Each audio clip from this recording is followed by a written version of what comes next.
Asini rohama dihamudohot hasonangan, sian Tuhan debata ama.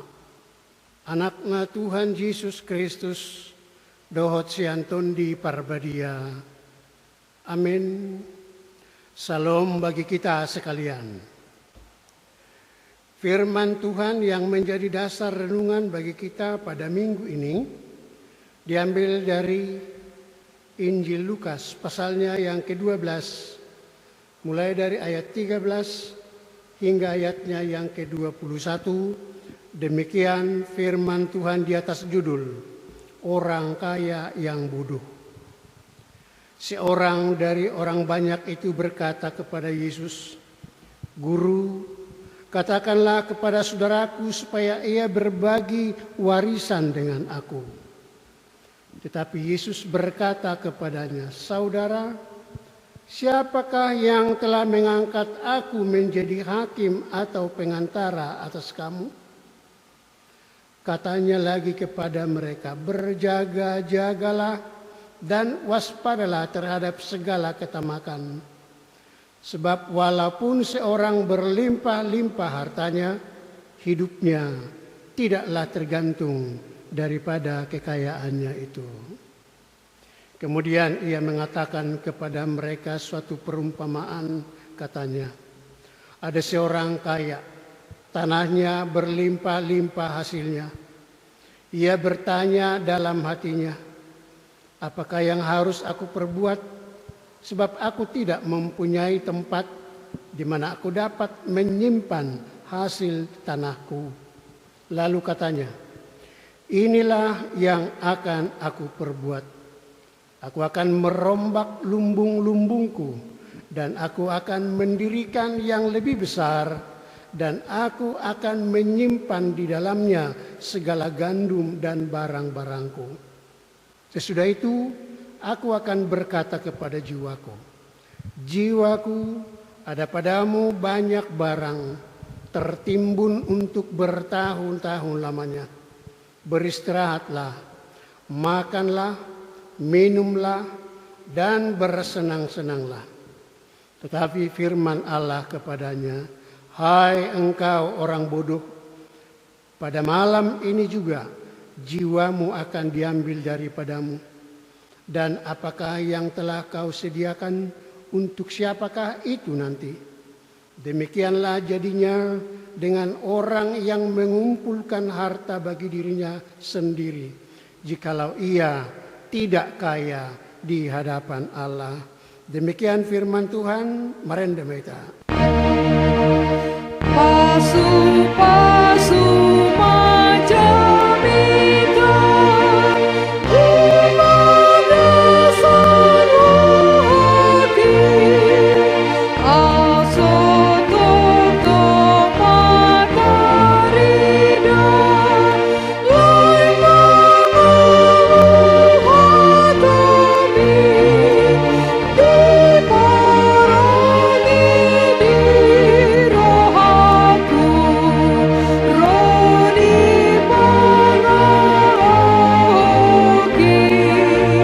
sai tarida mamang batu, di ngoluku hatami.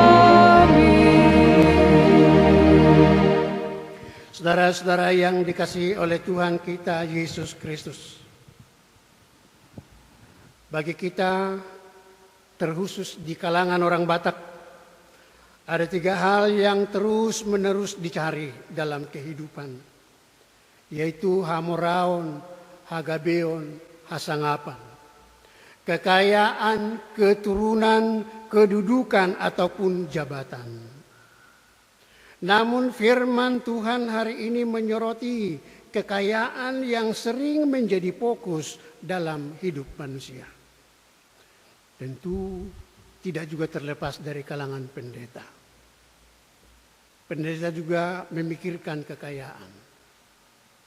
Tapi kalau itu sudah menjadi fokus bagi pendeta, yang pasti pelayanannya akan melenceng dari apa yang Tuhan kehendaki. Nah, apa yang kita lihat pada masa sekarang banyak orang yang menghalalkan berbagai cara untuk memperoleh kekayaan. Korupsi, penodongan, penipuan, memelihara tuyul dan lain-lain sebagainya. Pertanyaannya, mengapa orang begitu nafsu untuk beroleh kekayaan? Yang pasti jawabnya adalah kekayaan juga sering dikaitkan dengan kesuksesan. Ya. Kekayaan dapat meningkatkan taraf hidup seseorang. Makanya tidak terlepas dari kalangan orang Batak itu yang mengatakan adi-ati, adat. Ya.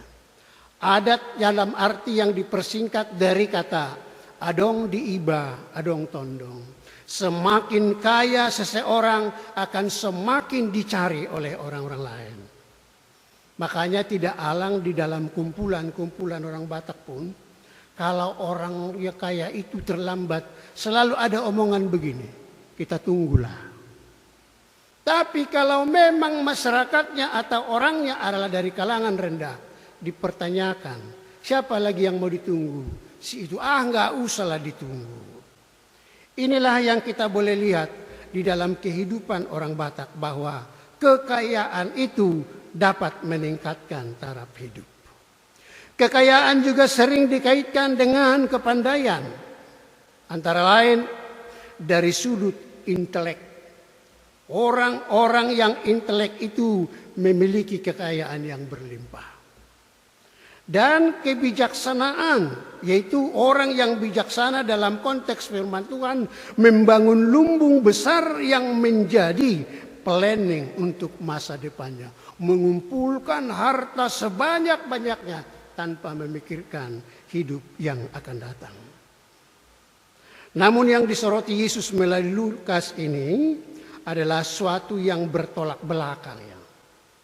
Karena orang kaya yang biasa disebut pandai justru disebut Yesus bodoh. Orang kaya yang bodoh. Kenapa?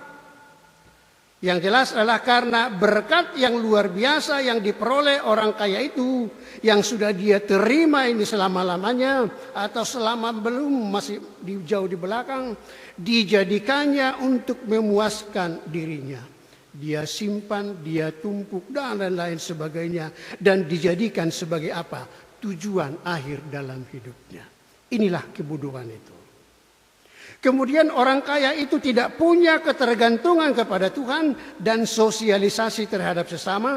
Dan dampaknya apa? Menjadi pelit kepada sesama. Kikir terhadap sesama. Dan tidak peka terhadap kehidupan orang lain. Kemudian orang kaya itu disebut bodoh karena apa?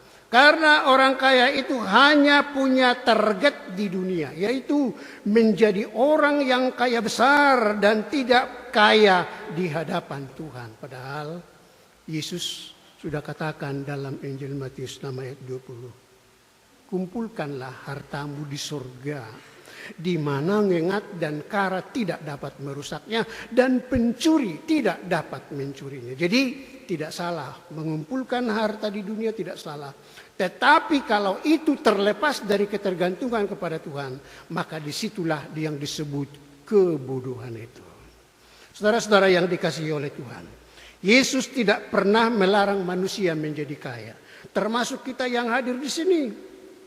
Yesus senang kalau saudara punya deposito yang gemuk, saudara punya investasi gemuk dan lain-lain. Tetapi Yesus tidak suka kalau harta keluarga itu menjadi penghalang dalam penyerahan diri seutuhnya kepada Tuhan. Yesus berkatakan, barang siapa mengasihi bapaknya, ibunya, anak-anaknya lebih daripada mengasihi aku, dia tidak layak menjadi pengikutku. Jadi harus yang pertama itu adalah kita punya ketergantungan kepada Tuhan. Walaupun kita juga tidak terlepas untuk mencari nafkah demi menyambung kehidupan ini. Ingat bagaimana juga Paulus menasihatkan tentang bahaya kekayaan. Dalam 1 Timotius 6 ayat 17-19 itu dikatakan begini, peringatkanlah orang kaya agar jangan tinggi hati. Jangan berharap pada kekayaannya, melainkan kepada Allah. Jadi tidak salah kalaupun orang itu kaya. Tapi dinasihatkan, peringatkan dia supaya jangan tinggi hati. Peringatkan orang kaya agar mereka berbuat baik, agar dia kaya dalam kebajikan. Karena apa? Karena dengan berbuat demikian, ia sudah mengumpulkan harta sebagai dasar yang baik di masa yang akan datang. Ya. Jadi kalau kita punya harta, berbuatlah kebajikan kepada banyak orang. Sebab di dalamnya sekali lagi kita sudah punya dasar yang baik di masa yang akan datang. Ada pepatah orang Italia mengatakan begini, kekayaan itu tidak ada bedanya dengan air laut. Semakin diminum akan semakin haus. Jadi orang kaya yang memang tergantung kepada kekayaannya tidak pernah dia merasa puas. Akan terus pengen lebih banyak. Dan akhirnya seperti seseorang yang minum air laut itu. Semakin banyak diminum, dia akan merasakan semakin haus. Yesus tidak benci kekayaan. Tetapi memberi peringatan terhadap orang kaya. Sebab Yesus tahu akan adanya bahaya atau ancaman dari kekayaan itu. Yakni apa? Bisa jadi penghalang atau merintangi umatnya dalam menyerahkan diri secara utuh kepada Tuhan. Yesus katakan kan dalam Lukas pasal 18 ayatnya yang ke-25. Adalah lebih mudah seekor unta masuk ke dalam lubang jarum daripada seorang kaya masuk ke dalam kerajaan Allah. Oh, kok lebih mudah unta masuk ke dalam lubang jarum daripada seorang kaya masuk ke dalam kerajaan Allah? Kenapa ya? Itu sebenarnya hanya kiasan. Seekor unta yang punya beban yang banyak ketika dia mau melewati sesuatu lubang, dia gampang saja melepaskan bebannya itu. Dia lepas, dia lewat. Tapi kalau orang kaya, selalu mau dia bawa kekayaannya kemana-mana. Akhirnya itu yang disebut Yesus. Lebih mudah seekor unta masuk ke dalam lubang jarum daripada seorang kaya masuk ke dalam kerajaan Allah. Yesus sungguh-sungguh melihat bahwa uang bisa menjadi sumber rasa aman. Ada orang merasa lebih banyak uangnya, merasa lebih aman. Tapi sebaliknya ada juga orang yang lebih banyak uangnya, dia bertambah cemas. Nggak bisa tidur dia. Dia perbantal pun itu uangnya nggak bisa tidur. Takut dia diambil pencuri begitu ya. Jadi terkadang kekayaan itu bisa bikin kita cemas, tapi bisa juga bikin kita semakin aman. Ini dua-duanya bahaya. Bahkan ada orang yang merasa kekayaan itu bisa menjadi apa? Rasa diri sudah mampu atau cukup tanpa menyadari pertolongan yang daripada Tuhan. Seorang yang tergantungan pada harta pasti lupa akan pertolongan Tuhan. Jadi Tuhan tidak mau kekayaan yang kita punya membuat kita lupa diri dan hanya memuaskan pikiran dan perhatian pada diri sendiri dan harta. Semuanya ini pada akhirnya apa? Akan membuat kita lebih mempercayai harta benda daripada mempercayai Tuhan. Dalam kitab Perjanjian Lama, Ulangan pasal 8 ayat 14 dan 17 dikatakan di sana. Jangan katakan dalam hatimu kekuasaan dan kekuatan tangankulah yang membuat aku memperoleh kekayaan. Jangan katakan. Jadi ketika kita memperoleh sesuatu, katakanlah bahwa ini adalah berkat Tuhan, titipan Tuhan yang memang adalah milik Tuhan. Bagaimana kalau kita memahami dalam konteks milik Tuhan? Tuhan Yesus mengajak kita dan semua orang agar memahami bahwa apa saja yang kita miliki adalah hanya merupakan titipan Allah dan suatu saat semua bisa disita kembali.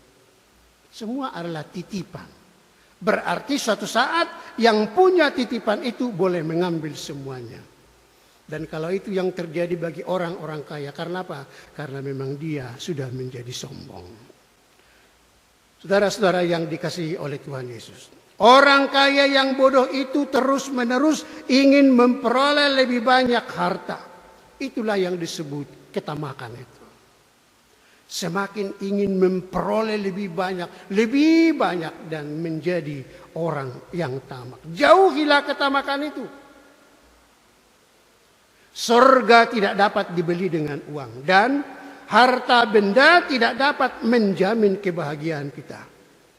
Dan manusia tidak akan pernah merasa puas sekalipun dia memiliki separuh dari bumi ini.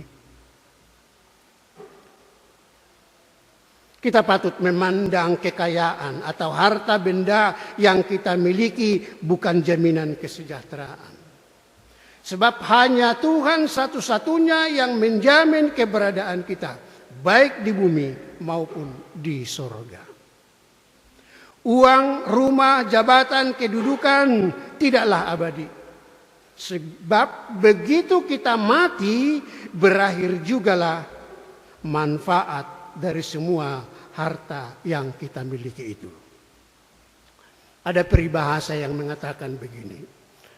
Dalam kantong orang mati, dalam pakaian orang mati tidak ditemukan kantong, katanya. Benarkah itu? Kalau dia pakai jas, ada kantong kok. Tapi kenapa disebut dalam pakaian orang mati tidak ditemukan kantong? Artinya begini, ketika seseorang mati, toh dia tidak bisa bawa apa-apa. Mungkin kita ingat D.L. Sitorus merupakan salah satu dari orang terkaya orang Batak. Tapi ketika Opu itu meninggal, apa yang bisa dia bawa dari seluruh harta? Nggak ada. Cuman peti jenazahnya doang yang diukir, hanya itu. Itu berarti bukan harta benda kekayaannya itu yang bisa dia bawa.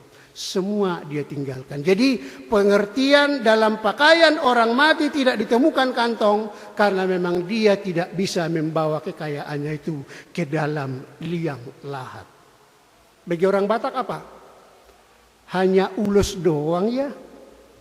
Amatar buanau lobisian ulosi. Hanya ulos yang bisa dibawa ke dalam liang kubur. Oleh sebab itu saudara-saudara yang dikasihi Tuhan, bila kita memiliki Tuhan, maka pada waktu mati Tuhan akan menjemput kita untuk menikmati kebahagiaan kekal yang dunia tidak dapat berikan. Oleh sebab itu, jangan jadikan harta menjadi ketergantungan. Nikmati harta itu dan akui sebagai pemberian Allah. Dan tetap bergantung hanya Allah yang menjadi sumber dari segala kehidupan kita. Amin. Marendema kita. Amin, amin, amin. Natutudui say marangolu anamor sayai. Say marangolu anamor sayai.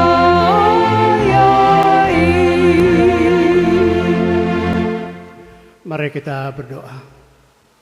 Segala puji dan hormat kami naikkan kehadirat-Mu Bapa di dalam surga. Kasih setiamu tidak terputus-putusnya dalam kehidupan kami. Secara khusus pada hari yang Tuhan kuduskan ini, kami kembali boleh bersekutu melalui ibadah di rumah dengan firman yang telah kami renungkan bersama. Kiranya Tuhan memeteraikan firman-Mu dalam hati maupun pikiran kami dan jadikan kami pelaku-pelaku yang setia, terkhusus tidak memiliki ketergantungan pada harta benda, tetapi hanya kepada Tuhan. Berkatilah umat-Mu yang sudah ambil bagian dalam ibadah di rumah hari ini, Biarlah oleh kebenaran firman-Mu senantiasa menguatkan seluruh jemaat Tuhan dalam melakukan segala aktivitas walaupun hanya di rumah saja. Kami berdoa Tuhan bagi kondisi negara kami saat ini. Tuhan melihat bagaimana pimpinan negara kami dan seluruh aparatnya yang berusaha untuk memutus rantai virus corona. Tuhan berkati pemerintah kami, perlengkapi mereka dalam segala aktivitasnya, agar segala sesuatu yang direncanakan boleh terlaksana untuk keamanan seluruh bangsa kami. Perlengkapi setiap para medis yang berusaha untuk merawat saudara-saudara kami yang terpapar virus corona. Biarlah setiap pelayanan para medis Tuhan memberkati, sehingga saudara-saudara kami yang terpapar pun akan mendapat perawatan demi kesembuhan mereka di masa mendatang. Tuhan, Engkau melihat bagaimana negara kami saat ini. Bahkan di seluruh dunia, umat Tuhan sungguh rindu untuk boleh kembali bersekutu di rumah-Mu yang kudus. Tuhan, lewatkanlah virus corona dari seluruh muka bumi ini, agar umat Tuhan boleh kembali seperti sedia kala dalam memuliakan nama-Mu melalui setiap kegiatan kami melalui gereja Tuhan. Terima kasih Bapa, kami serahkan seluruh jemaat Tuhan dimanapun berada, terkhusus di KPA di Persiapan Jawa Barat. Apabila ada saudara kami yang saat ini dalam kondisi sakit, Tuhan biarlah jamahan tangan-Mu yang kudus yang mengangkat setiap penyakit dari tubuh saudara-saudara kami, sehingga mereka beroleh kesembuhan yang sempurna yang daripada Tuhan. Berkati seluruh jemaat-Mu dimanapun berada, dalam segala aktivitas, baik di kantor maupun di rumah. Tuhan, biarlah oleh penyertaan-Mu, jemaat-Mu boleh melakukan kegiatannya sebagaimana mestinya. Dan biarlah keyakinan kami bahwa Tuhan akan menolong dan menjaga kami menjadi terlaksana dalam perjalanan kehidupan kami. Terpujilah nama-Mu Tuhan. Kami serahkan seluruh pelayan gereja-Mu dimanapun berada. Tuhan senantiasa memperlengkapi agar setiap pelayanan itu sungguh-sungguh menjadi sukacita bagi jemaat Tuhan dan kemuliaan bagi nama-Mu. Terpujilah nama Bapa kekal selamanya, ampuni dosa dan salah kami di dalam nama Tuhan Yesus. Amin.